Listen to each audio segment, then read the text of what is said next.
Nós já estamos no último ano, né, no curso de Teologia Ministerial e estamos no período de estágio. E essa reflexão, ela servirá como avaliação nessa cadeira, ou seja, nessa disciplina. E servirá também, meus queridos, como aplicação para nossas vidas diárias.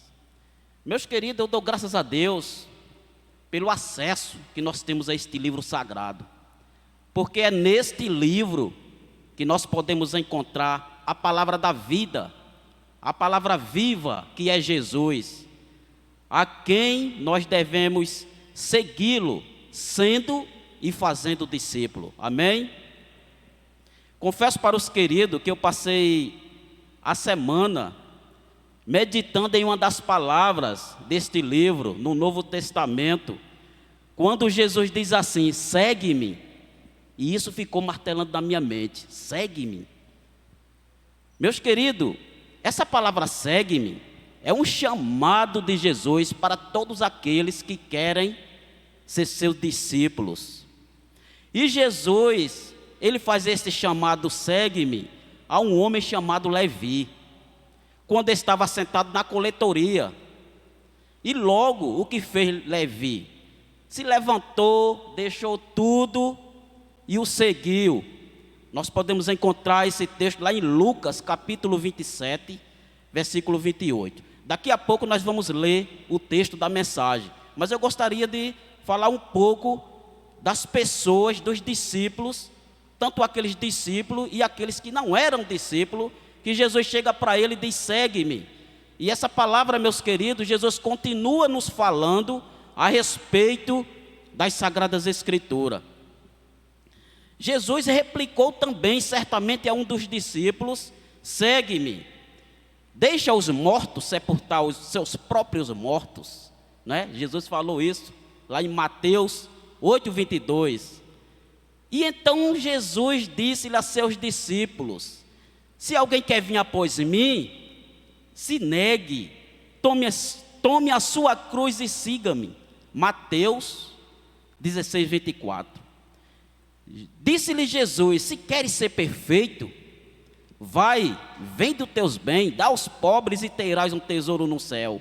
Depois vem e segue-me. Mateus 19:21. Jesus falou isso para o jovem rico, né? No dia imediato resolveu Jesus partir para a Galiléia. E aí encontrou Filipe, a quem disse: segue-me. João capítulo 1, versículo 43. Se alguém me serve, siga-me. E onde eu estou, ali estará também o meu servo. E se alguém me servir, o Pai honrará. Glória a Deus. João 12:26. Respondeu-lhe Jesus: se eu quero que ele permaneça até que eu venha, que te importa? Quanto a ti, segue-me. João 21:22. Meus queridos, no cantor cristão, há um hino de número 217, que na sua terceira estrofe diz assim: em mim tu pode descansar, segue-me, vem, segue-me. Vem teus cuidados me entregar, segue-me, vem, segue-me. Eu sou teu Deus, teu Salvador. Eu te amo muito, ó pecador. Ó, deixa todo o teu amor, segue-me, vem, segue-me. Meus queridos irmãos e irmãs, seguir Jesus é uma decisão, portanto tem um custo. E qual é esse custo? Quem dá uma resposta clara a essa pergunta é Jesus, em Lucas capítulo 14, versículo 25 ao 33. Vamos abrir nossas Bíblias? Você que está em casa, vá aí na sua estante, pegue a sua Bíblia, abra a sua Bíblia no livro de Lucas, capítulo 14, do 25 ao 33.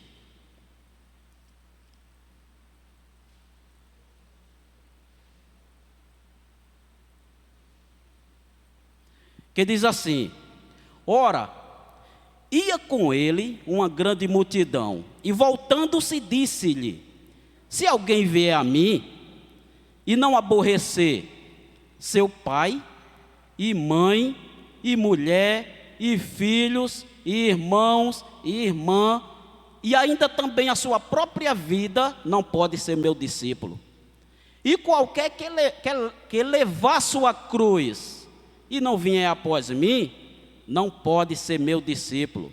Pois qual de vós, querendo edificar uma torre, não se assenta primeiro a fazer as contas de gasto, para ver se tem com que acabar? Para que não aconteça que, depois de haver posto os alicerces, e não podendo acabar, todos os que vierem, comecem a escarnecer dele, dizendo: este homem começou a edificar e não pôde acabar. Ou qual é o rei que, indo à guerra a pelejar contra outro rei, não se assenta primeiro a tomar encontro do que vem contra eles com 20.000? De outra maneira, estando a outro ainda longe, manda embaixadores e pede condições de paz. Assim, pois, qualquer de vós que não renunciar a tudo quanto tem, não pode ser meus discípulos. Pai querido, nós lemos Tua palavra, Senhor, neste momento. Ajuda-nos, Senhor, a compreender. Ajuda-nos a viver o Teu Evangelho. Seja com todos os irmãos que estão aqui, aqueles que estão nos assistindo, que nós possamos, Senhor, meditar diariamente na Tua palavra. Em nome de Jesus, amém.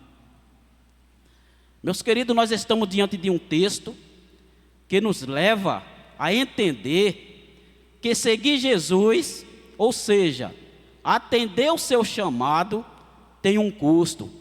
Eu posso até usar um plural aqui, né? Tem uns custos. O custo do amor, o custo do sofrimento e o custo do desapego. Vamos começar falando primeiro do custo do amor. Se alguém vier a mim, amar pai, mãe, mulher e filhos, irmão e irmã, até a própria vida mais do que a mim, não pode ser meus discípulos. Palavra de Jesus, Lucas 14, 26, o que lemos agora há pouco. A primeira demanda, meus queridos, do discipulado é o amor. Não amor em geral, mas um amor específico. Pessoas podem amar a Deus como se Ele fosse de barro ou de metal, ou como mais uma pessoa importante, que disputa nossa atenção em relação aos outros. Quando isso acontece, de alguém amar a Deus como se Ele fosse meramente mais uma coisa entre outras, ou mais uma pessoa entre outras, Deus não está sendo priorizado. Ele é apenas mais um item na agenda. O verdadeiro discípulo, meus queridos irmãos, ama Jesus como Deus, isto é, acima da família e da sua própria vida. Quando amamos nossa família mais do que a Deus, nossa família não é amada como deveria ser. Na verdade, quando isso acontece, ela é amada no lugar de Deus. Ela se torna um ídolo que controla a nossa vida e agenda. Portanto, o discipulado requer que Cristo seja o centro. E isto tem um custo. Principalmente se nossa família, bem, ou nós mesmos, ocuparem a centralidade do nosso coração. Ah, meus queridos, como sofremos quando não colocamos Deus em primeiro lugar. Quem permanece nessa prática, meus irmãos, sente que não há um crescimento espiritual no seu namoro, no seu casamento, no seu emprego, no seu negócio, porque não foi permitido que Deus pudesse estar em primeiro lugar. Uma coisa que me chama a atenção, meus queridos, é com os dízimos e as ofertas. O nosso pastor Jorge, ele não prega muito, né, sobre esse texto, mas eu observo muito isso, assim, começando de mim. Ah, meus irmãos, como Deus nos honra quando cumprimos com o nosso dever, como dizimista, colocando Deus em primeiro lugar. Em Malaquias capítulo 3, versículo 10 ao 12, quando você lê esse texto, Eu recomendo que você leia. E nesse texto nós encontramos 4 bênçãos prometidas ao dizimista. Primeiro, mantimento na casa do Senhor. Isso quer dizer que não faltarão meio para dar prosseguimento ao seu trabalho. Isso é uma bênção na vida do dizimista. Bênção imprevista de natureza espiritual. Produtividade nos campos e nos negócios. Reconhecimento das bênçãos divinas por parte do mundo. Podemos dizer que colocar Deus em primeiro lugar é viver o que Jesus Cristo disse quando uma pessoa perguntou a ele: qual é o primeiro de todos os mandamentos? Essa leitura está, meus irmãos, em Marcos, capítulo 12, versículo do 28 ao 30. Eu gostaria de pedir à irmã Naide, você poderia fazer essa leitura para mim, Naide, aqui no microfone? Marcos, capítulo 12, versículo do 28 ao 30. Você pode acompanhar também aqui em casa, vocês que estão em casa.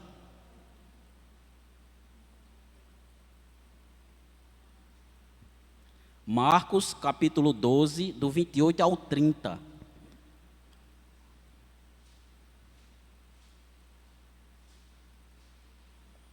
Vamos ver o que foi que essa pessoa perguntou, né?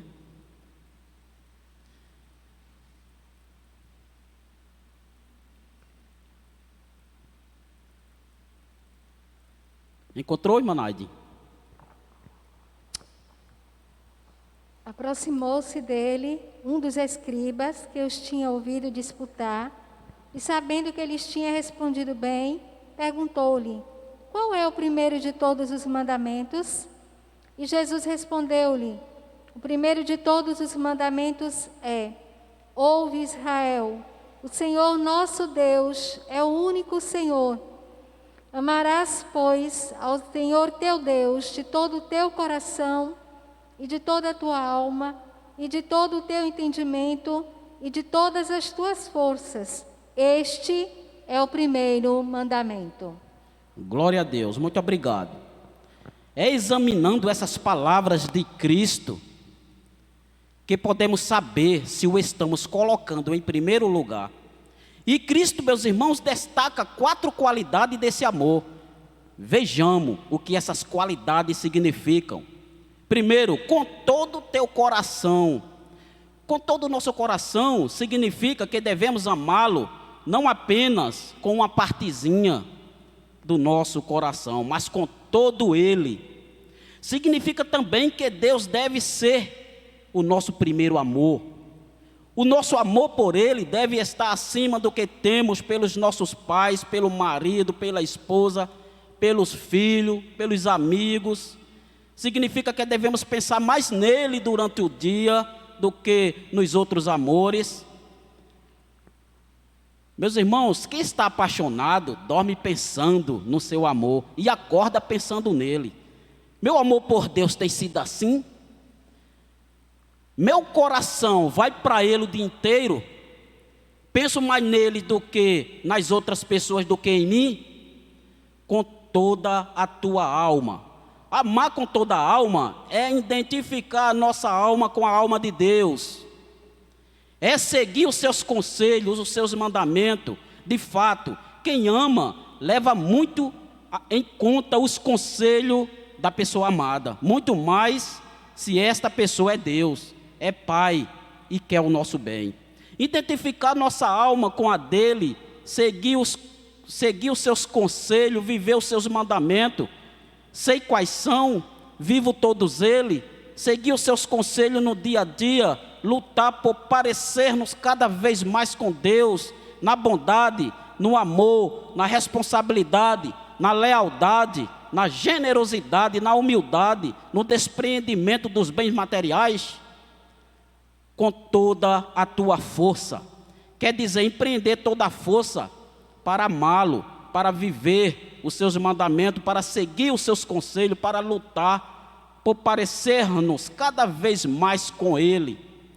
Qual é a força que tenho colocado, por exemplo, para ir ao culto? Qual é o empenho que tenho mostrado para orar diariamente? É maior do que o esforço para cuidar do meu corpo, indo à academia, fazendo rigorosas dietas? Maior do que o esforço para trabalhar e ganhar dinheiro? Com todo o teu entendimento. Significa colocar todo o entendimento para compreender os seus ensinamentos, os seus mandamentos, o que ensina o pastor e a igreja. Quantas pessoas emitem críticas sem nunca ter se aprofundado? Quantas pessoas vão repetindo o que todo mundo repete sem nunca ter estudado verdadeiramente a doutrina de Cristo? Meus queridos irmãos, que estes 4 adjetivos do amor nos sirvam para fazer um balanço contínuo sobre se estamos colocando Deus em primeiro lugar. Vale a pena fazermos esse balanço, pois colocar Deus em primeiro lugar é ir ao encontro de Jesus, nosso Salvador. Para os irmãos que chegaram agora, nós estamos lendo, compartilhando o texto de Marcos, capítulo 14, versículo 25 ao 33. E estamos falando de 3 custos: o custo do amor, o custo do sofrimento e o custo do desapego. Acabamos de falar do custo do amor. Agora nós vamos continuar falando do custo do sofrimento. Que sofrimentos são esses que têm um custo? Quem não leva a sua cruz e não me segue, não pode ser meus discípulos. Lucas capítulo 14, versículo 27. Qual era o significado de carregar a cruz para os primeiros discípulos, que ainda não tinham visto Jesus carregar a cruz onde ele seria crucificado? Para eles, a cruz era um símbolo de rejeição e humilhação. O sujeito que carregava uma cruz tinha sido banido da sociedade, porque era considerado uma ameaça para todos. Ele deveria ser eliminado, mas não sem antes passar por um doloroso processo de humilhação e sofrimento. Meus irmãos, carregar sua cruz revela que o discipulado de Jesus implica a convivência em um mundo contrário ao Evangelho e, por seguinte, aos seus discípulos. A participação nos sofrimentos de Cristo é alcançar por carregarmos nossa cruz. Fazer isso conforme declara o nosso versículo-chave, o que lemos agora. Significa que devemos literalmente carregar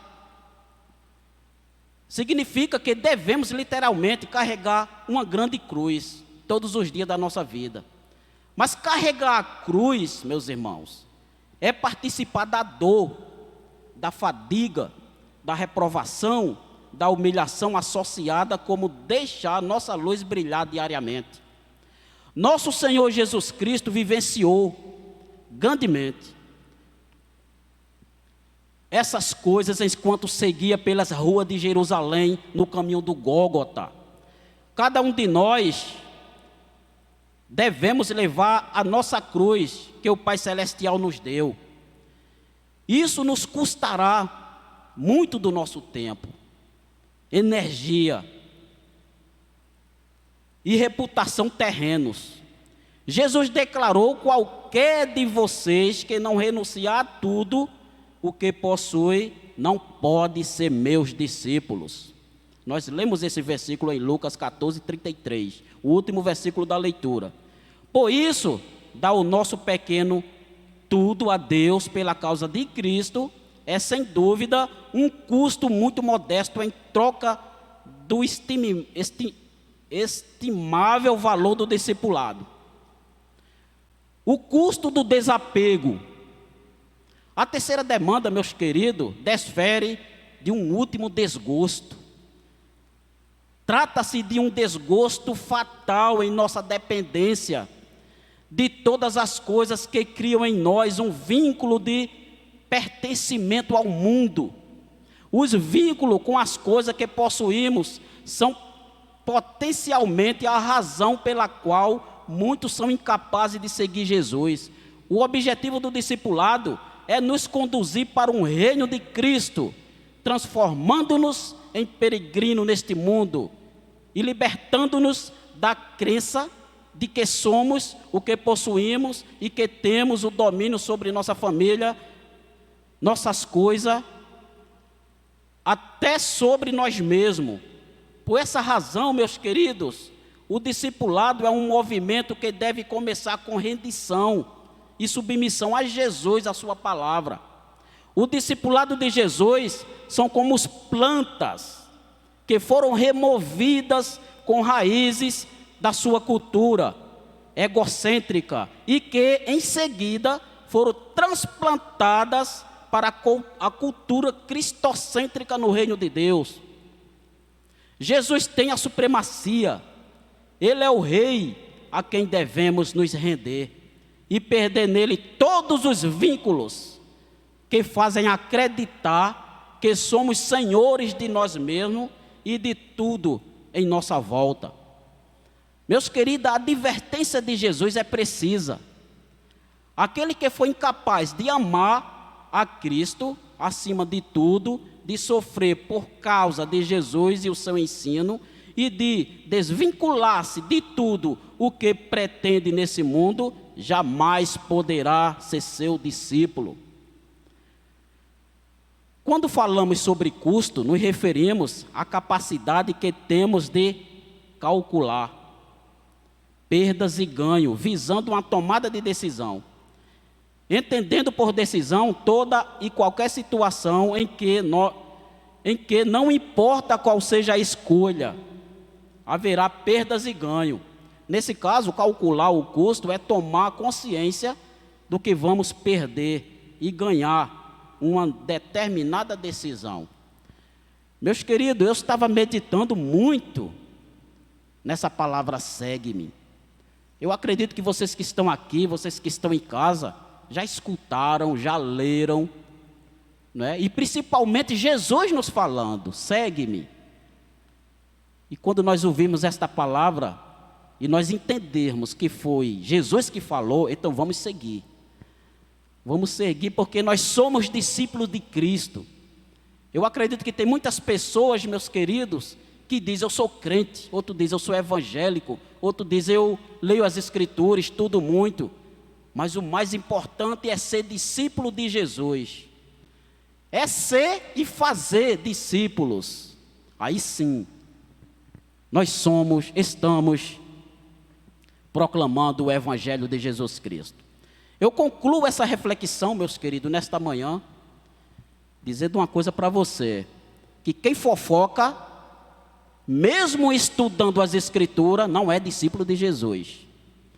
Quem mente, mesmo conhecendo, lendo as Escrituras com uma facilidade muito grande, porque tem gente que tem uma habilidade muito grande com a Bíblia, de Gênesis a Apocalipse, procura muita facilidade, um conhecimento profundo, mas tem certas atitudes que estão muito longe para ser um discípulo de Cristo. Nós, como crente, não só crente, mas sim discípulo de Jesus. Eu gostaria de convidar a irmã Márcia, ela vai estar encerrando esta reflexão, concluindo essa reflexão com o hino número 308. Eu gostaria que vocês em casa cantassem também, meditassem na letra deste hino, 308.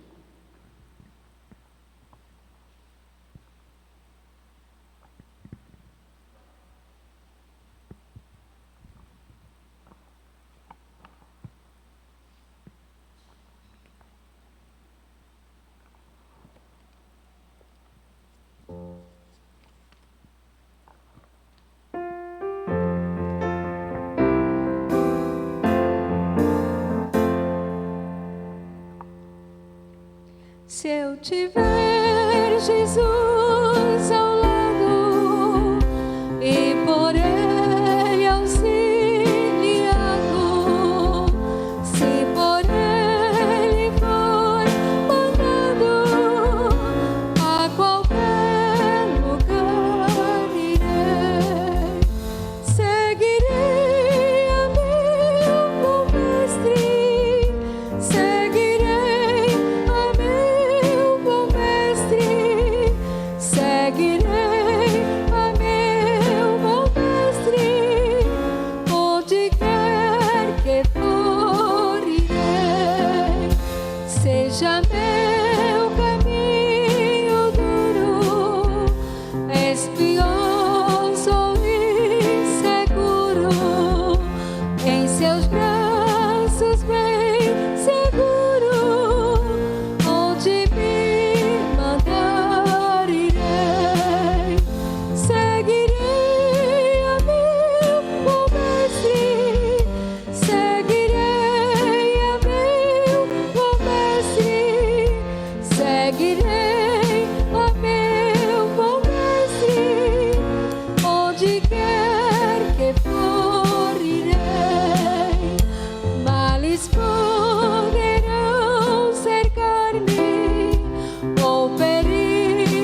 Amém. Glória a Deus. Meus irmãos, eu quero agradecer. Quero agradecer a Deus, primeiramente, por essa oportunidade. Agradecer ao pastor Jorge. E aproveitar e já deixar um forte abraço para ele, né, que ele está nos assistindo nesse momento. E agradecer também a liderança desta igreja, né, por essa oportunidade tão rica e tão abençoada. Gostaria de orar neste momento, meus irmãos, por todos que estão aqui, estão nos assistindo, por aqueles que necessitam ouvir a palavra de Deus. Oremos. Pai querido, nós ouvimos Tua palavra, Senhor. Faz com que nós possamos Te seguir, Senhor, verdadeiramente. Faz com que as nossas vidas sejam o Evangelho. As pessoas olhem para nós e possam ver Jesus em nós. Ó Deus querido, seja com todas as famílias. Ó Deus, que o Evangelho possa estar entre as famílias. Que todos nós possamos estar vivendo, Pai, a Tua palavra, Senhor. Ó Deus, nós sabemos que vivemos tempos difíceis, mas nos abençoa, Senhor, nos dá força, faz com que possamos erguer nossas cabeças, que em breve nós vamos estar novamente de casa em casa, pregando o Teu Evangelho, Senhor, verdadeiramente. Ó Deus, a Tua igreja, Senhor, esta igreja é uma igreja que estuda Tuas Escrituras, é uma igreja que ora, Pai, e nós Te damos graça por isso, Senhor. Obrigado por nosso pastor que tem incentivado todos os membros a estudar a Tua palavra. Que possamos seguir, Pai, firmemente nesse caminho, Senhor Santo, que é o Teu caminho. E faz com que nós possamos estar alcançando alma para o Teu reino. Dá-nos força, saúde, Senhor, seja com aqueles que estão entubados, aqueles que estão com outras enfermidades, que possam ser curados em nome de Jesus, e que nós possamos estar glorificando o Teu nome, Senhor. Muito obrigado por tudo, te agradecemos por essa equipe de mídia da nossa igreja, te agradecemos pelo grupo de louvor, te agradecemos por todos esses irmãos que solam, que pregam, que possamos continuar com esse objetivo de estar Te servindo todos os dias, ó Deus. Obrigado também pelo seminário, que tenho aprendido bastante. Nós Te damos graça por tudo, meu Pai querido, em nome de Jesus. Amém. Irmão Ademir.